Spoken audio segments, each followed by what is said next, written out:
In this episode, we are going to implement dropping items from our inventory. We will be able to drop them using the context menu that we built in the previous episode, or we can simply drag them outside the bounds of the inventory panel and they will spawn back into the world.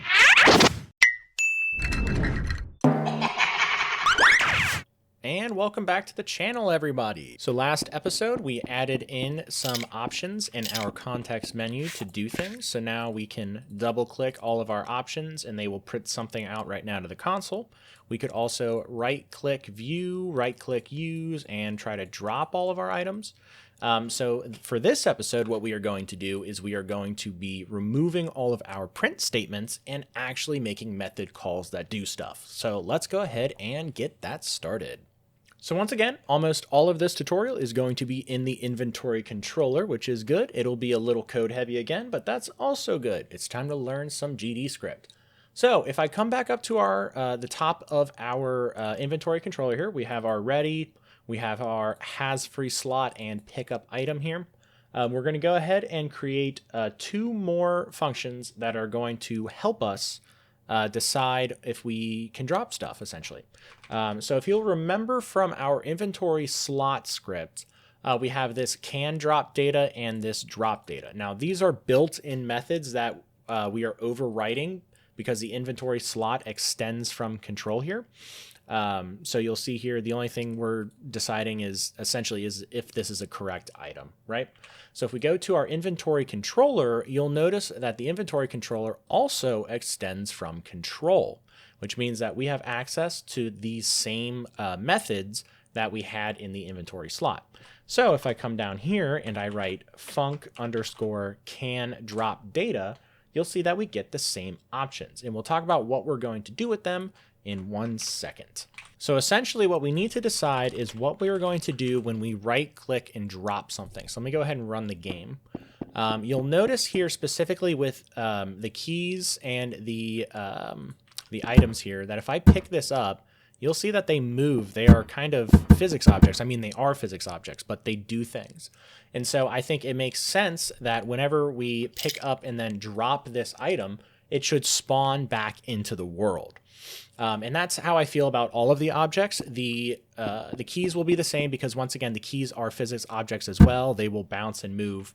The notes will have a little bit of some special logic because they are static bodies. They're not rigid.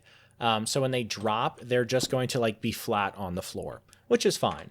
But essentially, to boil that all down, when we decide if we can drop something, the only thing that really matters is if that object has a prefab scene set up.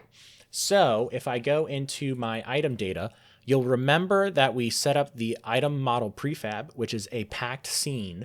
And that packed scene just represents this scene, the scene with this given object here. I don't know if I mentioned it in previous tutorials, but I'm going to go ahead and mention it now just in case. The consumable, the equipable, and inspectable objects all inherit as a collectible object. And so here in the collectible interaction script on ready, I get the scene path for the parent and I store that file path, and that becomes the item model prefab. So once again, the prefab is this scene literally as you see it in Godot. And so if I go into resource, interactions, collectible interaction, consumable interaction, interactables, and double click item.tscn, this is what I get. So that path, this path right here, in fact, I bet I can even pull that into game. This is what we're loading when we run the ready function. We are loading this specific string here as the item model prefab. And so then when we drop the item back into the world, essentially what we're doing, if I go to my sandbox, when we drop the item into the world, all we're doing is that. So, and we'll add a little bit of physics to it so it falls and it feels like a physics object, but that's essentially all we're doing. So that is a very roundabout way of essentially saying all we need to do is get the slot data and ensure that it has a prefab. So we're going to go ahead and just copy line 50 here, and all we're doing is we're going to get the slot data at this given slot, and then we're going to check if slot.slotData is null. And if that slot data is null, return false.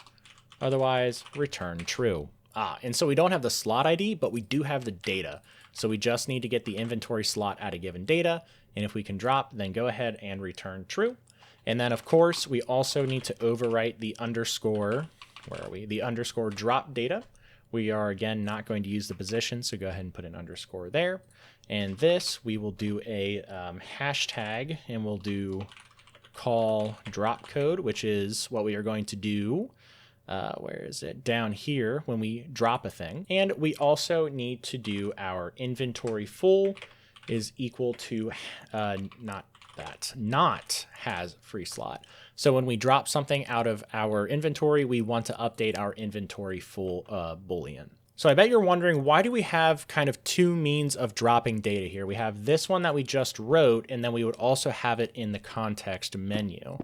So if I come over here and I grab this here, we can drop this way, which is what we wrote for the context menu here.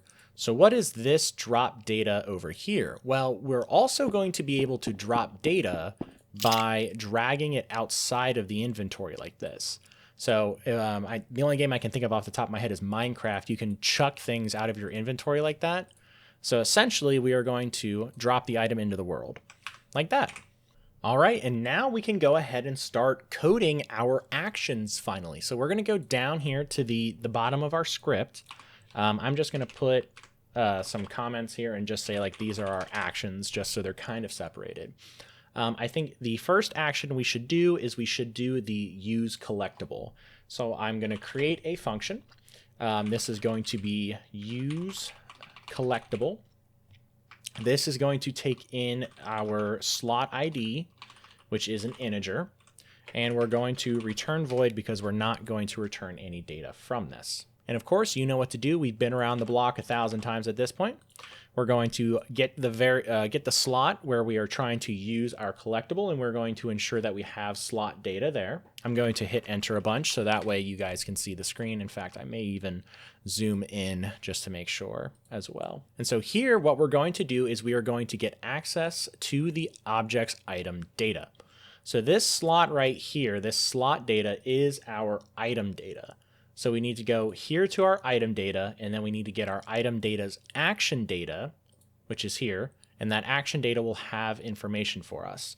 And in our case, because we are using this consumable, we are going to get into the consumable action, and then we can get the modifier name and the modifier value. So let's go back to the inventory controller now, and we are going to create a variable that I'm just going to call, let's make it our action data.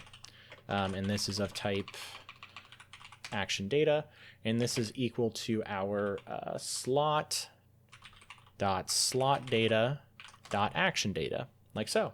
And so now we're going to do a match, and we're going to match our action data's modifier name. And of course, I know that this consumable action has modifiers while the other ones don't. So we're only calling this use on the ones that will actually have modifier names. That is an assumption. If you have different action data and stuff, you may need some extra checks here. But for this instance, what I want to do is I want to handle my sanity.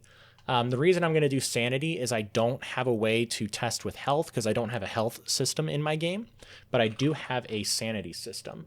So we're going to do sanity. And then if our modifier, if we are trying to modify the sanity system, the first thing we're going to do is we're going to need to get a reference to the sanity controller. So if I open up my player here, remember that the inventory controller is going to sit somewhere near the sanity controller. So one easy thing that we can actually do is just grab the sanity controller and bring it in like this. And this makes sense because in the inventory controller, which is the script here, we need to go up 1, up 2 levels. And then here we need to go up to the player, and then the player will have a child sanity controller. We could and maybe should send this all via signals, but for the sake of this video, I think it's much simpler to do it like this.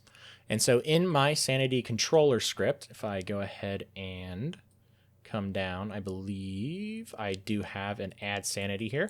By the way, I do have an add sanity video if you want to go check it out if you just found out about a sanity system and you want to add one to your game. We have this add sanity function, and so I am going to do this. I do have a drain sanity, but I think it makes more sense to add sanity by a negative amount.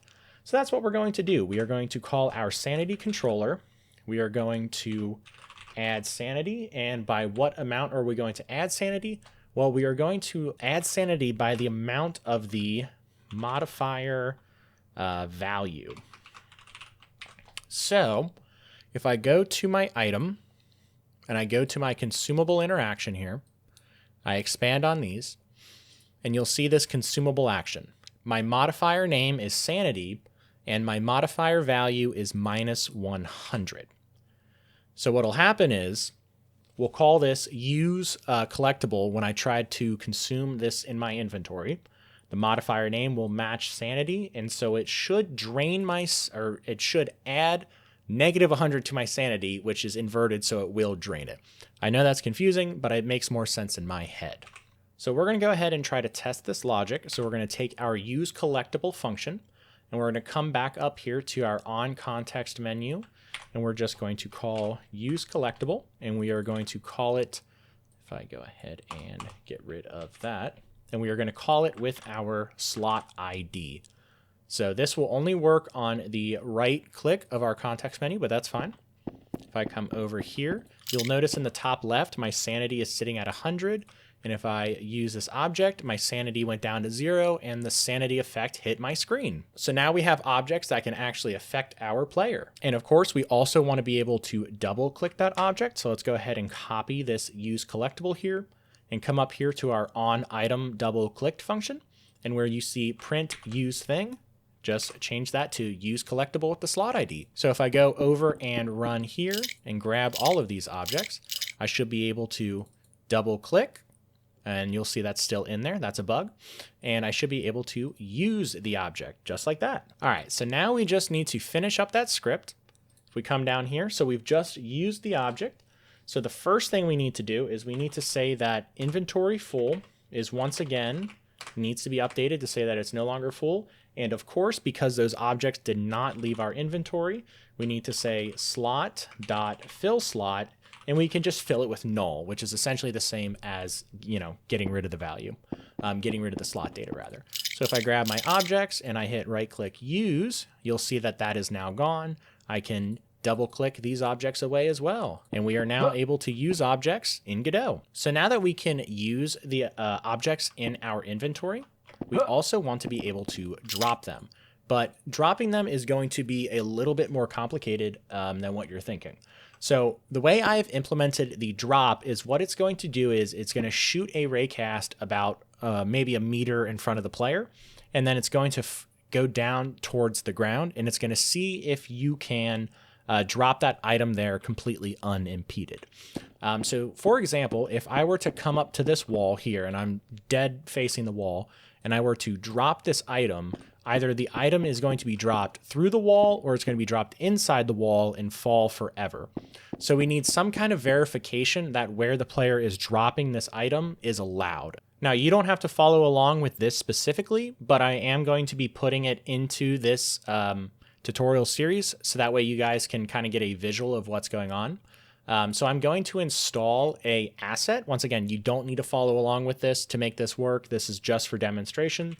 It's called debug draw 3D. And what debug draw 3D is, you can even kind of see it in the screenshot. It allows you to kind of put these lines where they are going to go or where they should go. And in our instance, when I do a raycast to the floor, I'm essentially drawing lines, and I just want to make those lines visible. So I'm going to download this so that way I can use it to demonstrate what we're doing with all of our code. All right, so now that we have that in our add-ons, let's go ahead and write a drop function. So we're going to come down here, and I'm going to hit enter a bunch of times again, so that way you guys can see what I'm doing here. We're going to do function drop underscore collectible. This, just like the other use collectible, is going to need a slot ID that we get sent. It's going to return void. And just as always, we are going to need the slot data, which will be the start of our function. And for this, I'm just going to go ahead and print drop thing for now. And that way we can hook up all of our drop logic real quick. So anywhere you see a 1 in your context menu, we're going to go ahead and add that. So drop collectible, and drop collectible. And of course, we also want to do that if we drag something outside of our script. Oh, and that is because we don't have the slot ID. Rather, we just have the data, which is the inventory slot ID. And so now if I go ahead and run the game, I'll grab a note, I'll grab a key, and I'll grab this. I should be able to see 3 drop things and 3 more drop things. All right. So now that our drop collectible is linked up, let's start talking about what logic we need. All right, so once again, our goal with dropping something into the world is we are going to spawn that something into the world. And so we need to get an instance of that scene, of that object. So the way we're going to do that is we're going to say var instance is equal to item.item model prefab. In fact, we don't have the item, we have the slot data. So we're going to say if our instance is equal to the slot data, which is the item data, dot the item model prefab, and we're going to instantiate this, and we're just going to say as node 3D. So now this object exists in the world, and so now we are going to make it a child of the root node. So we're going to say get tree dot current scene dot add child, and then we are going to add this instance as a child of the tree. And that's because I did not spell it right, so that's better. So now we have just spawned this item into the world. We need to decide where it's going to be put, because now it exists somewhere in space and time, and we need it to be right in front of the player where they intend to drop it. All right, so the first thing we're going to do is we are going to, quote unquote, draw a little line in front of the player, maybe a meter, maybe 2 meters or so, to make sure that it is being dropped away from the player and not inside the player or like right in front of the player. So we're going to go ahead and put a comment, and then we're going to say step 1, forward check. And so we're trying to push the object forward right now. So we're going to create a variable that we are going to call our drop distance. This is a float, and we're going to set this to 2 meters, I think.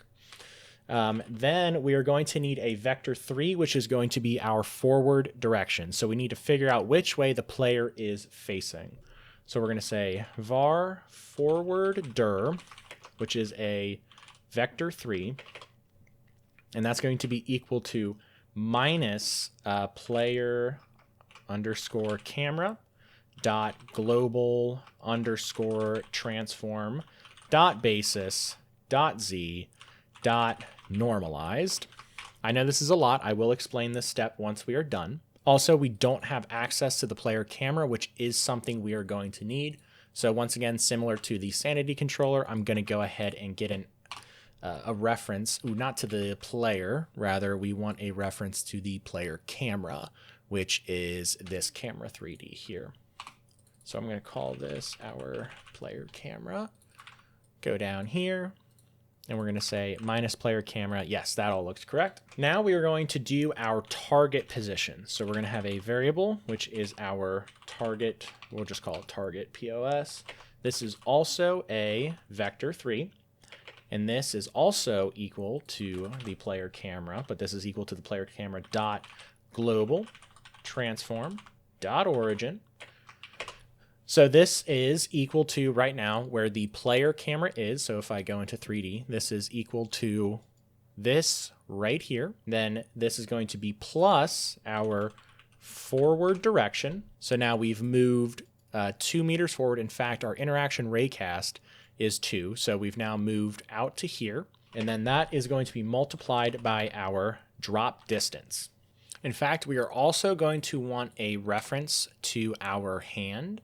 So we're going to go ahead and drag that hand in as well for the next few steps. So all we're doing right now is we are figuring out where the player camera is, what the forward direction is, and we are going to use this line that we're drawing to check for any collisions or anything that would prevent us from hitting an obstacle. The next thing we need to do is we need to get the space state. So the space state is equal to the hand.get world3d dot direct space state. In this direct space state, it just gives us information about the way the physics are working in the world, which is going to be necessary when we end up detecting collisions. So now we've got our forward direction, and now we are going to check to see if we are going to hit any obstacles. And so the way we're going to do this is we are going to set up let's go ahead and write this, a variable called obstacle parameters, and this is equal to a physics ray query parameters 3D dot new. And so without getting too deep in the weeds, this is a ray, like a ray cast, and it allows us to query things about physics objects and all the objects in the world. So we're going to set up these parameters and we're going to set them up such that we can detect if we are going to collide with something. If that doesn't make sense quite yet, just hang on, we'll kind of go through this.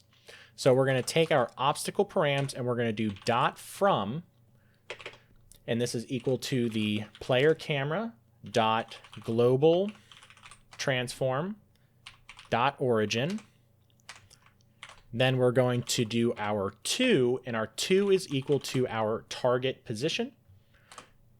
And then we also want to exclude our hand.get parent. All right, so what we're doing here is we're saying we are drawing a line from where our camera is to our target position that we calculated here. And we want to detect if any collisions are going to happen, and we want to exclude our camera 3D from being hit. So if it hits the camera, we don't want that to count as a collision. And so then what we're going to say is we're going to say var obstacle hit, which is going to be a Boolean, and that's going to be equal to the space state dot intersect ray obstacle params. Oh, sorry, obstacle hit is indeed a dictionary, so let's go ahead and change that. Essentially, we are checking to see if we hit anything from our camera to where we want to move forward with this object. So once again, all we've really done here is we're trying to see if there is an obstacle between the player's viewpoint here and where the object should go. And so if that's the case, if any obstacle is hit, we're just going to print out something like can't drop here, and return, of course. All right, so I know this is getting a little clunky, but once again, stick with me here. We have now passed our forward check and we need to move on. So at this point, there is nothing in front of us that is blocking us from dropping this object. So now we can move on to step 3, which is where we find the ground. And so essentially what we're going to do is the same exact thing we did here. So we created a forward check and we have verified that there's nothing in front of us forward. Now what we're going to do is we are going to do a check down to the ground to see if there's anything between us and the ground that would block us dropping this, right? So I'm going to go ahead and copy step 2 here. And instead of obstacle params, we're going to go ahead and change this to ground underscore params. And we're going to go ahead and change ground params from, and that's going to be equal to our target position plus vector 3 dot up times 2. And then we're going to do our ground params 2, and this is going to be target position minus vector 3 dot up times 5. And then once again, we still want to exclude our camera from being part of the collision. And then we are also going to do this obstacle check again. But instead of obstacle hit, we are going to say ground hit. And ground hit is going to be equal to the intersect array of the ground parameters. Ground params exclude, make sure you did not leave that there. And then we're going to say, instead of if obstacle hit, if not ground hit, print can't drop here. Instead, we're going to say print missing ground and then return. So what we've done here is, if I go back into 3D, we need 2 conditions to be able to drop an item. The first is there are no obstacles in our way blocking us from dropping the item from our inventory. The second is we need ground below us. So for instance, this would be fairly rare, and maybe you do want this in your game, I don't know. If I were to come over here and let's say that this was the edge of your map, Maybe you're on top of a skyscraper or something. I don't want to be able to drop this object here because then it would fall either infinitely, in my case, you can see the box still going down there, or it would fall away from your player. So I'm kind of preventing the player from losing objects. If you can imagine that this key is the only key that they can use to move forward, you really don't want them to drop it, so you might block it entirely, but you really don't want them to lose it. So we want to make sure there's nothing in front of us, and we want to make sure that we have found the ground. So at this point, we have hit the ground. So we can say our variable underscore ground position, this is also a vector 3, is equal to ground hit dot position. And actually, before we move on, I'm going to go ahead and do the debug draw so you can kind of see what we're doing here. So right here, I've just copied in the same parameters that we have for the ground check and the obstacle check. So the red line that you're going to see briefly is going to be the forward check, and then the green line will be the ground check. And they will last for 1.5 seconds. So if I go ahead and run this, and I grab this object here and I hit drop, you'll see that it went 2 meters out. In fact, I might just set this to kind of last forever for the sake of this demonstration.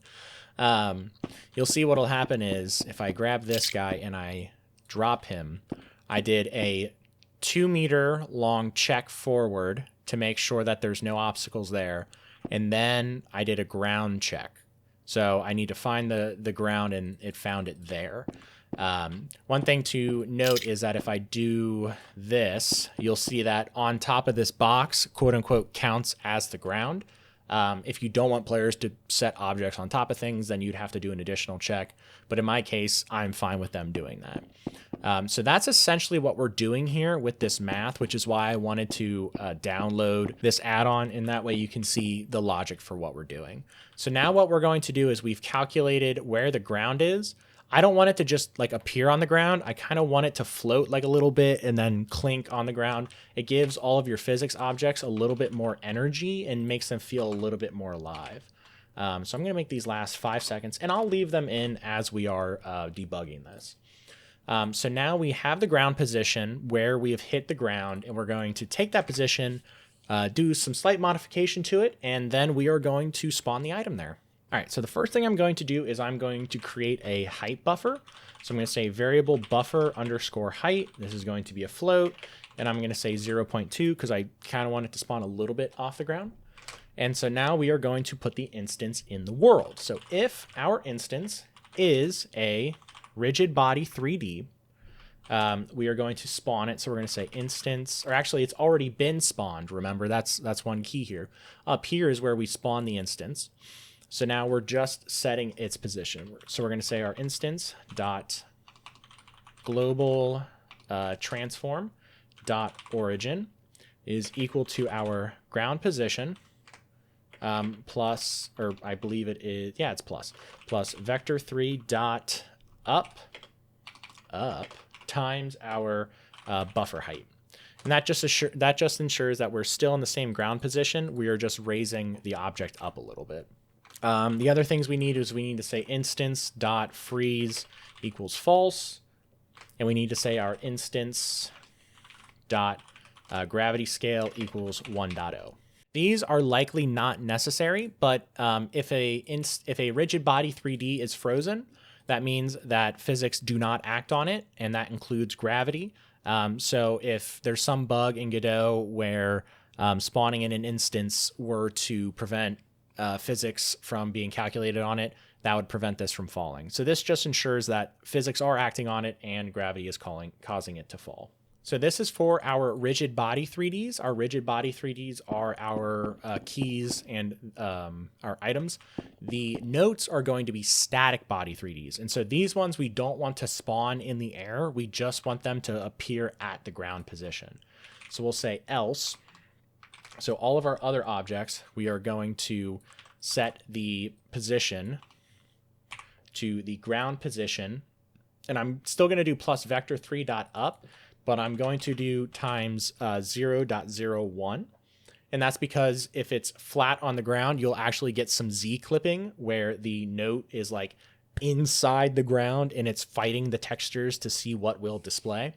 You could do, in fact, let's do .001 just to be sure. And of course, I do want this to feel like you're actually dropping something on the ground. So you don't have to do this part, but I like it. So we're going to say the instance dot rotation in degrees on the y-axis is equal to a random value times 360. So it will have a random y rotation, which won't really matter. In fact, for the sake of our demonstration, I might do x for our cans, whatever they are.